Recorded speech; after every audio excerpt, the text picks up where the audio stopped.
Peptides are often presented as cutting-edge solutions for healing tendons, improving gut health, balancing hormones, building muscle, enhancing sleep, restoring skin, and accelerating recovery, and ultimately, a health hack for great quality of life and longevity.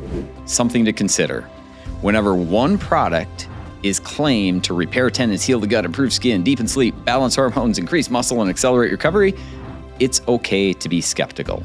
Today, we're going to separate the genuine potential of peptides from the hype and the marketing promises and discuss how to make informed health decisions without becoming fearful of them altogether or becoming an experiment for an industry that may have moved ahead of the evidence. Welcome to the Foundational Health Podcast, where we provide education and inspiration to help guide you on your journey to look better, feel better, and most importantly, heal better. Hello and welcome back to the Foundational Health Podcast. I'm your host, Dr. Kevin Schultz, and today we're talking about peptides, one of the fastest growing and most heavily promoted areas in the health, fitness, anti-aging, and recovery industries, and probably the most requested podcast topic by many of my listeners. So here goes. The intent of the podcast today is to give you unbiased facts and information so you can make your own decision about whether the pros outweigh the cons for you personally. This is not by any means meant to be a deep dive on peptides, but I do believe it will be enough for you to form your own decisions based on education instead of hype.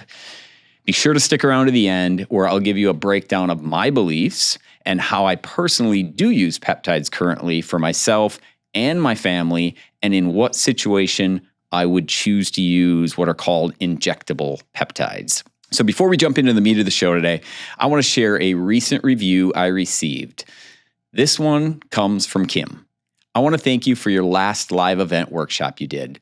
I did the Nutridyne detox from the prize I won, and I have now lost 17 pounds since the beginning of the year. I was stuck before that detox. I've noticed that I no longer have morning stomach aches, and I used to have restless arm and leg syndrome, and that is also now gone. I have been more consistent with my exercise and trying to include a wide variety of exercises regularly. I also recently sent in my at-home test kit for the Foundational Health Blueprint, and I'm excited to get my results and make even more changes. My husband and I have also started fasting after watching your podcast on fasting, and he has gotten off half of his blood pressure medications as a result and has also started losing weight. Thank you for everything you do to help others and share the truth about health and healing. The way you care about everyone's health is amazing. There is so much misinformation out there, and you are a blessing to so many people. Thank you. Thank you so much, Kim, for those kind words and for allowing me to share this with everyone. It's stories just like that that continue to inspire Aaron, Colton, and I to keep doing what we're doing each and every day. Okay, let's start with the basics. What are peptides? Peptides are small chains of amino acids, and amino acids are the building blocks of proteins. And these particular amino acids, known as peptides, play a crucial role in our body. They're like tiny little messengers which instruct various parts of the body on what exactly to do, from healing wounds to creating new collagen for our skin and so much more. And people often forget, or they're just completely unaware, in my experience, that your body makes hundreds of peptide amino acids on a daily basis. Insulin, for example, is a peptide, and certainly the most well-known. Ghrelin is a peptide that controls whether you feel full or not. GLP-1s from Ozempic fame, also a peptide, and other GLP-1s as well, or I should say other prescription GLP-1s as well. BPC-157, the most famous recovery peptide, which occurs naturally in the secretions from your stomach, by the way, is also a peptide. Oxytocin, also known as the love hormone, released with hugs and other wanted physical contact, is a peptide, and there are countless others. So I'm going to try really hard to simplify things here and break down what are called injectable peptides, because that's really what we're talking about. The big craze right now in the health and fitness industry, the natural health and fitness industry, is these injectable peptides. So I'm going to break those down into 4 different categories. You got the GLP-1s, the most well-known that have been around for a long time. Really, things like Ozempic have really increased dramatically over the last few years, but they've been around for a couple of decades now.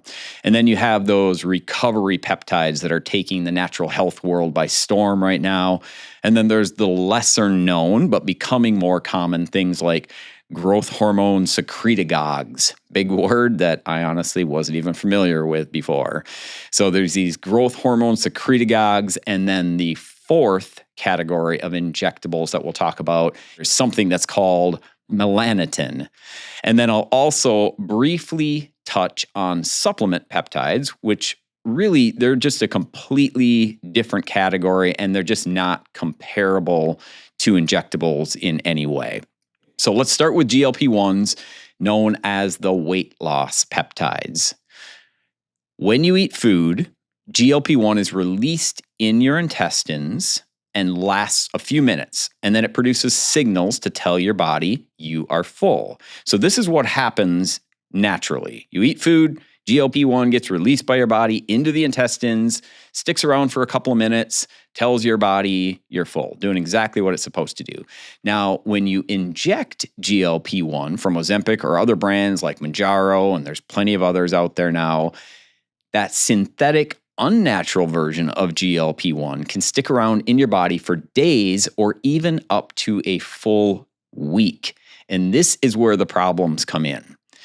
When the GLP-1 sticks around for days instead of minutes, this, of course, makes you eat less, because that is the purpose of naturally occurring GLP-1. But when you inject a synthetic version that can last for days or even up to a week, and you hijack your normal physiology, you simply can't do that without side effects. It would be impossible.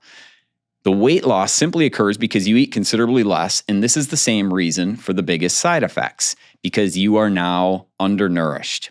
This is why the weight loss isn't just fat. It is up to 50% at times, certainly not always, up to 50% bone and muscle loss as well. So 50% fat, 50% bone and muscle loss in some people, and especially for those people that are injecting GLP-1s without focusing on resistance training to build muscle combined with adequate high-quality protein intake.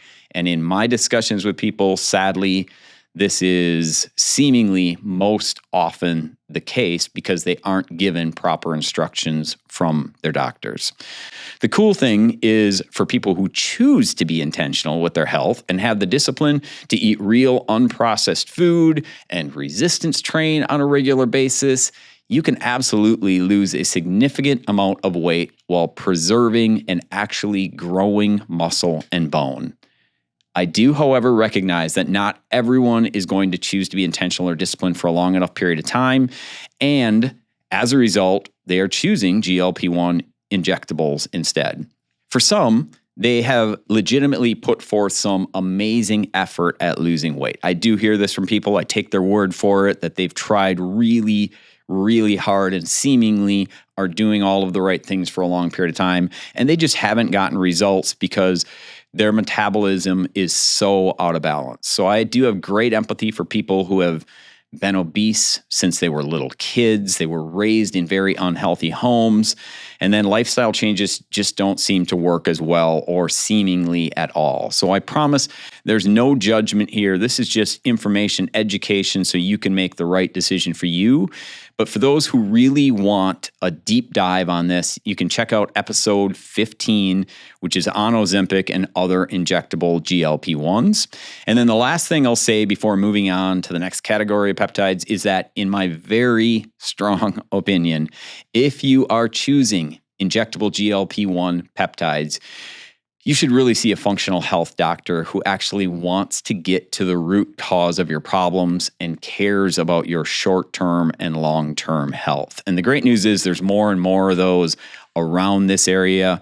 Dr. Christy Gearing and some of her associates at Spiro Health and Wellness, which is in our area here in Chippewa Falls, they're fantastic, and there's a lot more out there, more and more popping up all the time, which is absolutely amazing. And what doctors and practitioners like that can do is they can help you microdose your GLP-1, often 1/10 the normal dose, which can dramatically, of course, minimize side effects while still often getting the same weight loss results and help you to not create a lifelong dependency on these drugs, which of course is exactly what the pharmaceutical companies want and exactly what they're getting when you go that traditional medical model route. When it comes to improving your health, you've heard me say many times, test, don't guess. Well, I'm excited to announce that here at Foundational Health, we can help you do just that. Introducing the Foundational Health Blueprint, a very simple at-home lab test and natural wellness program giving you a complete look at your energy pathways, nutrition, stress and mood, the impact of toxic buildup, gut health, and more. If you're looking for one lab test to give you a clear picture of your overall wellness, this is the one. With this test and personalized guidance from our team, you'll have the education and inspiration you need to look better, feel better, and heal better. Go to foundationalhealth365.com, click on lab testing, and order your Foundational Health Blueprint today. Now let's talk about what are referred to as recovery peptides. So the two most common here by far are something called BPC-157 and TB-500. So for those of you that are familiar with the recovery peptide world, those are known as the Wolverine stack. Really cool name, and that's probably why I think more people really want to use it, especially the young crowd, because they're talking about this online. I'm using the Wolverine stack. Are you doing this? And it sounds really cool. So both of these are just like any injectable peptide, and they're designed to mimic naturally occurring peptides in the body, just like GLP-1 is designed to mimic it, but of course, try to improve upon natural physiology, which in my opinion, you can't do with a synthetic injectable. So now let's talk about some of the problems that I have with these, and I think you should have some problems with it as well. BPC-157 has really only been studied in rats in Croatia from one single research group. That's it. There's actually only one human study, and that was done on 2 people. And I am not like this guy that says like you need massive amounts of studies and it's got to be done on millions. But I think there should be more research than a study on 2 people and one group in Croatia studying rats before you release this on the general public and tell everybody that it's this panacea. And then TB-500, it's even worse, believe it or not. There is 0 human data, not one single study. Now, all of that to say, because I know the people that are listening right now that are huge on these injectable peptides are saying like, oh yeah, but the results I got, the results my friend got. So I'm not by any means denying results. The results absolutely are there. And that is not my concern. My concern is the potential long-term downsides of this. So both of these injectable peptides are known to affect something called angiogenesis. So this is probably not a word you've heard before, but it's really important to understand this. So both, again, TB-500, BPC-157, are known to affect angiogenesis. And angiogenesis is the formation of new blood vessels. So here's the concern that many people not selling injectable synthetic peptides like myself have with the long-term use of these. The majority of cancers involve excess formation of new blood vessels, otherwise known as angiogenesis. And there is the potential that with taking BPC-157 and TB-500, especially combining the two, that you could increase cancer risks long-term, especially the more that you use them. So why aren't you hearing more about this from all the biohackers out there that are promoting these things like crazy as the fix-all and cure-all, as well as the key to great longevity? Likely because of 2 reasons, or one of 2 reasons, I should say. Number one, they either don't know, which is what I would like to believe is true most of the time. I hope that's the case. And then number 2, they don't care because they're making a buttload of money by promoting and selling them, which I just won't do until there is more studies, more research, more long-term data on these synthetic injectables. The next category are the ones that I mentioned, that big word, the growth hormone secretagogues, which are things like ipamorelin and CJC-1295. So this combination is praised and heavily promoted in the peptide world. And here's how these work. Your pituitary gland, which is in your brain, releases HGH, which is human growth hormone, in response to growth hormone release hormones.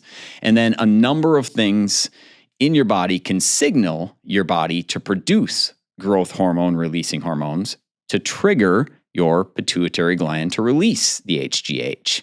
That was a mouthful, but hopefully you get it. Basically, there's a bunch of things that can cause the release of these hormones that tell your pituitary gland to release human growth hormone. And when that happens in a natural way, they call it pulsatile, which exactly like it sounds, it just means that it is released in a way that is intermittent or pulsing rather than a continuous flow.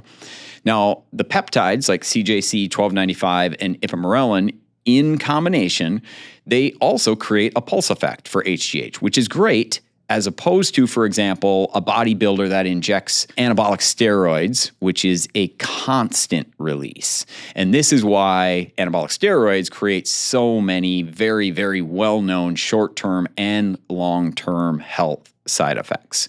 So when people are taking this combination of peptides, they report better muscle growth, better energy, better sleep, amongst many other benefits. But when you quit taking them, all of those effects fade away within a couple of weeks, typically for most people when they are off of them.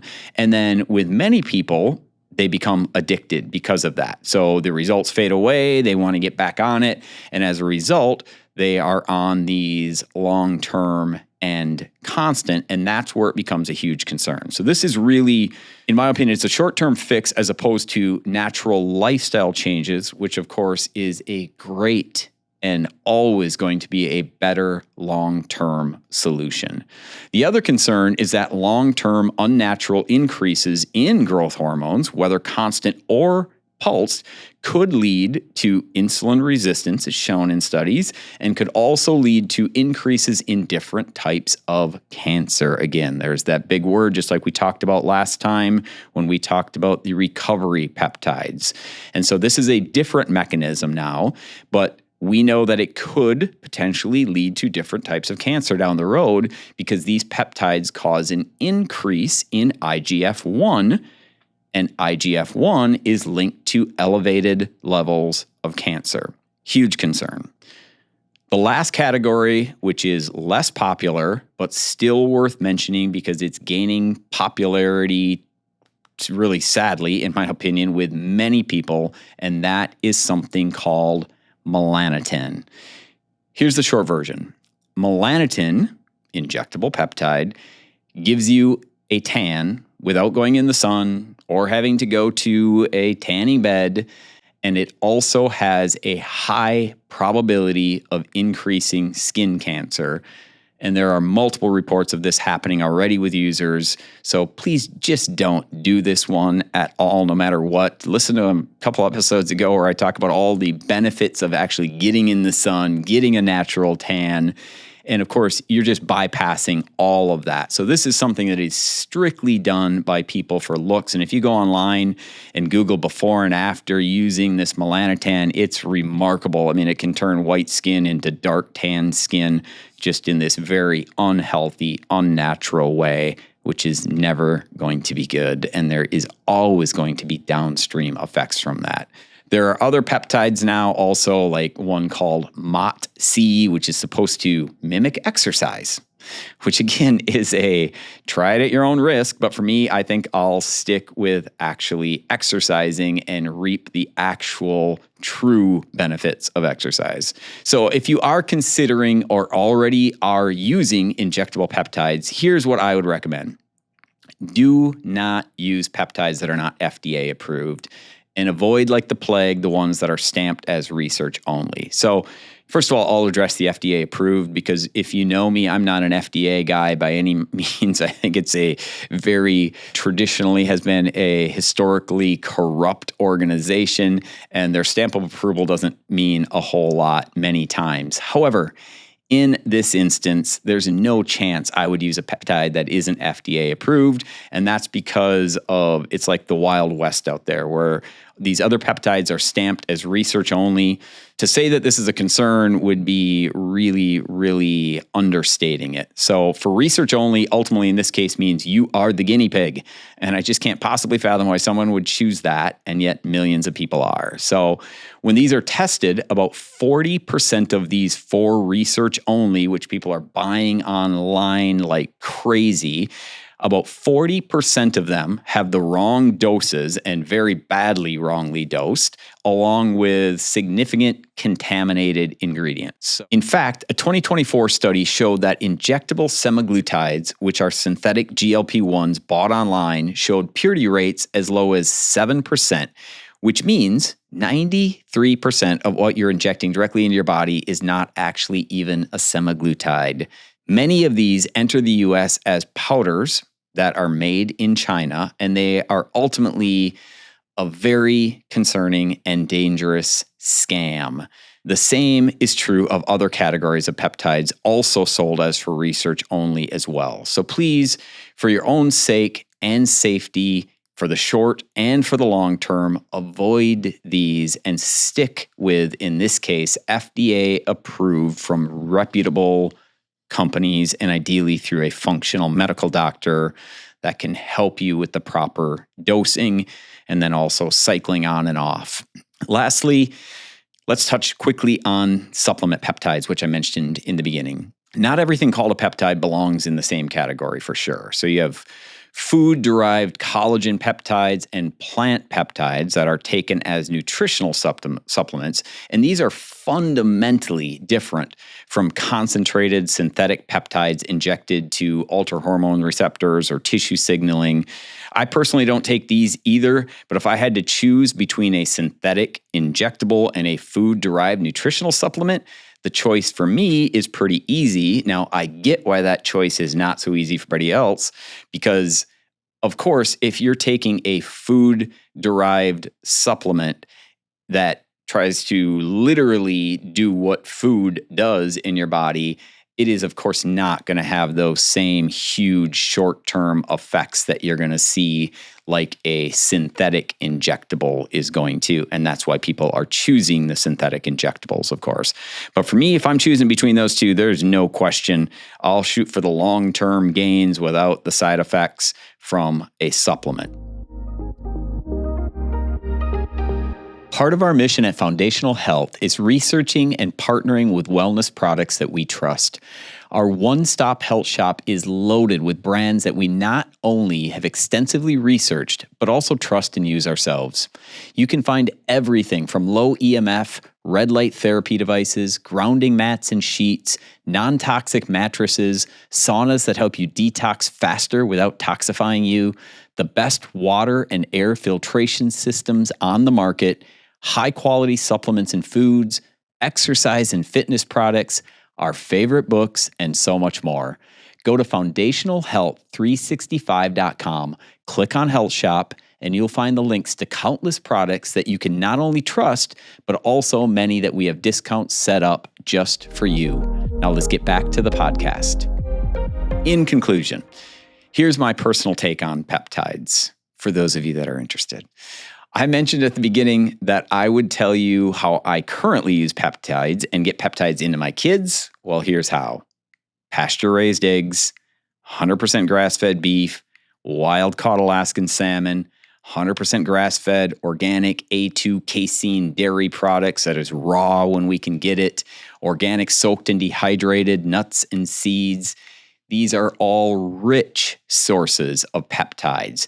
And when you eat peptides that are naturally found in food, they of course go through the normal digestive process, they get broken down and then used by your body to repair your body the way that God intended, as opposed to injecting them where they bypass that natural process. I do believe eventually that some injectable peptides may become valuable medical therapies, and my hope is very valuable medical therapies, and they are beginning to be studied more, which I think is great. So I'm cautiously optimistic about their future. But right now, the marketplace is moving much faster than the human research, manufacturing standards, and the regulatory oversight in this case, which is why I just cannot get on board with them. That being said, I would absolutely choose an injectable peptide over a surgery for me personally. So absolutely, I would do that, but I would only use ones that are FDA approved, and I would only do that short term while cycling on and off and never using them long term or as a recovery tool or a biohacking tool. And when I say, I should explain that a little bit more. When I say instead of a surgery, for instance, if I tore a ligament in my knee or a ligament in my shoulder, these peptides have been shown in the short term to be able to heal those. And so that is when I would absolutely choose something like that as opposed to the surgery and the anesthesia and all of the other things that can go wrong with surgery. So that might not be the case for everybody, but that's just for me personally. But to use them as a recovery tool, a biohacking tool, and use them long term, the risk reward for me is not even close to being there for that. There's enough stuff in our food, our water, and our environment that can give us cancer.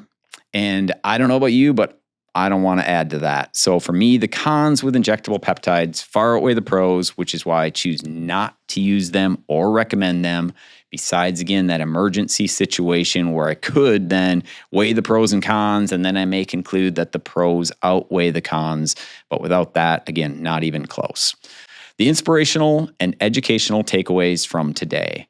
Knowledge without action is powerless. So here are your actionable takeaways from today's podcast. Number one, there really are no sounds too good to be true shortcuts with your health, especially when you're trying to override your body's natural pathways. Number two, that being said, being healthy does not have to be hard. It doesn't. We hear this all the time. It doesn't have to be hard. And people repeat this over and over online, like going to the gym is hard. You got to put in the hard work. It doesn't have to be hard. It can be fun. This is all the make health your hobby that we talk about. So just remember, success equals simple habits performed consistently over time. If you focus on your foundation consistently, you won't get caught up chasing symptoms and promises of longevity and better health with pills or peptides. So eat whole food, take the foundational 4 supplements to fill missing gaps if you feel like you have some. Drink half your ideal body weight in filtered water on a daily basis. Move as much as you can each and every day and build workouts and walks into your routine to make them fun. Get 7 to 9 hours of sleep per night and be consistent with your sleep and wake times. Get in the sun, get fresh air, get your bare feet on the earth and do it regularly and consistently. None of that is hard. It just requires intention. So be intentional with every aspect of your life and focus on progression over perfection. Always remember, you are a leader. If you're taking dangerous shortcuts for your health, what message are you passing on to your kids and your grandkids? Please choose to lead by example. And if you enjoyed today's podcast and found it beneficial, I want you to think about who needs to hear this message and be a leader for them. Drop them a text and tell them to check out the Foundational Health Podcast with Dr. Kevin Schultz, episode number 51 on peptides. Until next time, make health your hobby. Thank you for listening to the Foundational Health Podcast. As always, if you would like to learn more about making health your hobby, visit our website at foundationalhealth365.com and follow me on Facebook at Kevin Schultz DC Foundational Health.